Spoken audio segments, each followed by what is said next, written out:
Today I want to talk about spiritual warfare. Now, the reason I want to talk about spiritual warfare is because I so often forget it. In my day-to-day, I go about acting as if spiritual warfare doesn't exist. And even though we can't necessarily see spiritual forces or spiritual warfare, we can definitely know they exist. An analogy to kind of illustrate this is a blind person.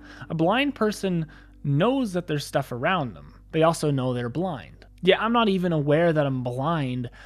I'm just overall unaware. If I asked you how many fingers I was holding up, you'd go, well, Andrew, you're holding up 2 fingers. You can see them. There's one here and one here. It's pretty obvious. But if I ask you now, how many fingers am I holding up? You would go, well, Andrew, I don't know because you blurred the video. I can't see. And I would tell you that's the correct answer. You can't see, but at least you're aware you can't see. Knowing you can't see is different than just forgetting things exist. Yeah, in my faith, I treat spiritual warfare like it doesn't even exist. And it's a bummer if our battles are truly against the spiritual forces, right? Ephesians 6:12 reads, "For our struggle is not against flesh and blood, but against the rulers, against the authorities, against the cosmic powers of this darkness, against evil, against spiritual forces in the heavens." Again, that makes it pretty clear our fight is spiritual warfare.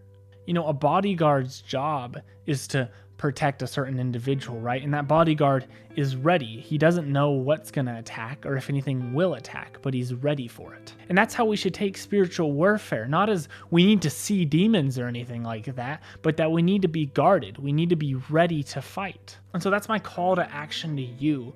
Pray to God. And again, I need to do this. I need to pray to God that I would be ready, that I would be guarded, that I would be aware of my own blindness.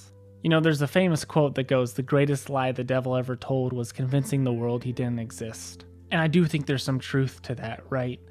I am so often unaware of spiritual warfare, but it most definitely exists, and it most definitely is an important part of my life. I hope God's encouraged you or maybe just convicted you through this. I know that it's something that I definitely need to grow in, and I am going to continually be praying both for whoever's watching this and then, just for me, that we would be aware of the spiritual war we're in.